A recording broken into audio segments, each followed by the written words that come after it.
Apartamento localizado na zona nobre da cidade de Maputo foi supostamente vendido a 3 pessoas. Uma das partes que comprou o imóvel com a suposta legítima proprietária acusa os demais de usar documentos falsos para a obtenção do contrato de compra e venda.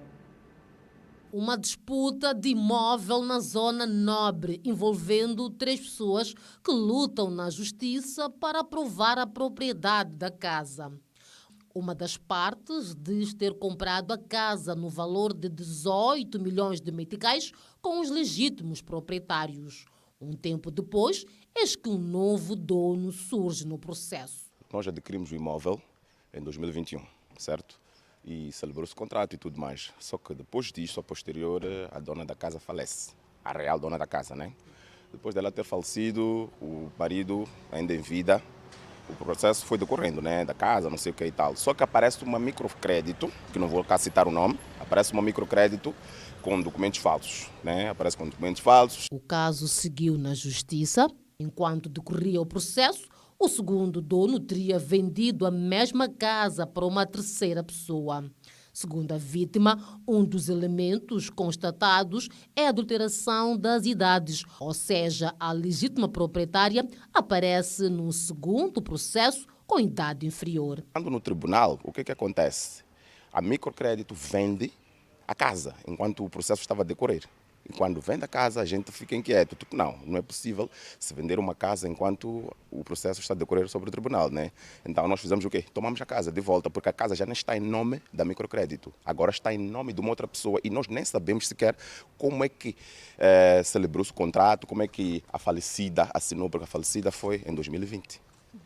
Está a perceber?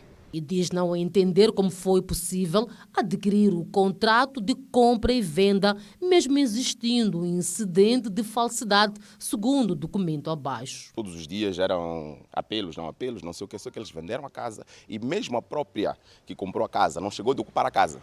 Por um ano não ocupou a casa, mesmo após ter comprado a casa. Não ocupou, então... Por que não ocupou a casa? Aí está. Por que ela não ocupou a casa se ela comprou a casa? Por que ela não ocupou a casa? Então, isto para dizer de que aí no meio existe uma irregularidade. Sim, porque também não tenho como vender um imóvel sabendo que o imóvel está em litígio. Não tenho como vender.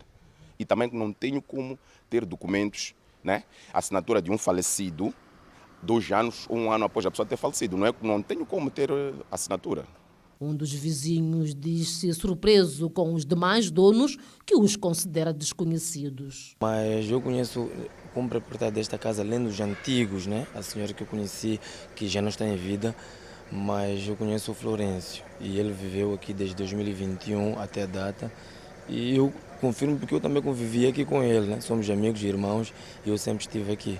Até hoje sei que o processo ainda está em... Sempre que lhe pergunto como é que está, ele ainda diz que está em tribunal e não está nada resolvido. E fala de uma atitude de má fé. Pelo que eu acompanhei, que estive em alguns encontros que ele teve com os primeiros proprietários da casa, eu acredito que a segunda pessoa ou amigo, né? Porque na verdade é amigo que frequentava e tinha contato conosco. Se calhar agiu de má fé, porque levou os documentos do Florencio e foi transformar. Nossa reportagem contactou os demais envolvidos que preferem não se pronunciar, alegando que o caso segue na justiça.